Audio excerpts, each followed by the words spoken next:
Hello दोस्तों, welcome back. इस वक्त बिहार से एक बड़ी अपडेट आ रही है कि बिहार में इनकम टैक्स और सीबीआई ईडी का ज़बरदस्त छापा चल रहा है। ख़ास करके आरजेडी के जितने भी नेता हैं और आरजेडी के जितने भी बड़े बड़े पोस्ट पे बने हुए हैं उनके ऊपर ज़बरदस्त कार्रवाई चल रही है। और आरजेडी का ये आरोप है कि बीजेपी बदले की कार्रवाई कर रही है, क्योंकि बीजेपी का जो नहीं सुनता है। पहले बीजेपी का सरकार चल रहा था बिहार में, नीतीश कुमार ने पलटी मार लिया और आरजेडी में शामिल हो गए और आरजेडी का सरकार आरजेडी और नीतीश कुमार का सरकार बिहार में बन गया है। फिलहाल आज ही के दिन फ्लोर टेस्ट होना था और बहुमत साबित करने का दिन था आज विधानसभा में, लेकिन उनसे ठीक पहले बीजेपी ने इस तरह का कार्रवाई किया, क्योंकि ये सीबीआई, इनकम टैक्स और ईडी जितने भी ये ऑफिसर है ये सब केंद्र सरकार के हवाले होता है। और केंद्र सरकार इस तरह का ये उसके ऊपर कर दिया है कार्रवाई कि केंद्र सरकार के हाथों में ये सब पदाधिकारी होते हैं। और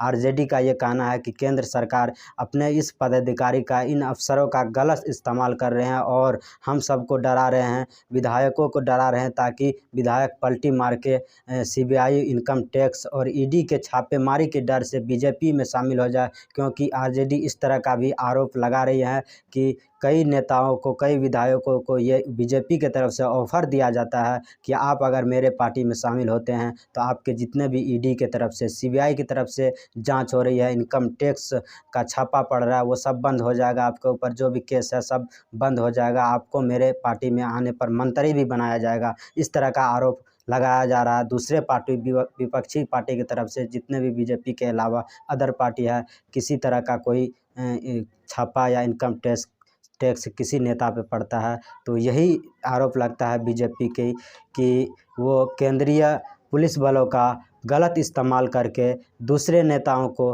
डरा धमका करके अपने पार्टी में शामिल करवाना चाहते हैं। फिलहाल आप सब की क्या राय है? क्या बीजेपी को इस तरह से करना चाहिए? क्योंकि इतने दिनों से उनको कोई ज़रूरत नहीं था सीबीआई और जो भी ईडी का अफसर है उनको, इन लोगों को, इन आरजेडी के नेताओं के घर पे छापा मारने का। आज क्योंकि नीतीश कुमार और आरजेडी का जो सरकार चल रहा है उनको विधानसभा में अपना बहुमत पेश करना था, बहुमत साबित करना था। उनके जितने भी विधायक हैं सब, अगर जितना बहुमत है उतना उसका अगर हो जाता तो आज पूरी तरह से बिहार में उनका आज से सरकार शुरू हो जाता। लेकिन उनसे ठीक पहले अभी बीजेपी के तरफ से और केंद्रीय सरकार की तरफ से ये आरजेडी के जितने भी बड़े बड़े नेता हैं उनके घर पे छापा चल रहा है ईडी का। और देखने वाली बात होगी आगे क्या होता है। फिलहाल आरजेडी का एक बड़ा आरोप ये है कि बीजेपी केंद्रीय बलों का ज़बरदस्ती किसी के ऊपर हमला करवा रही है, ज़बरदस्ती किसी के ऊपर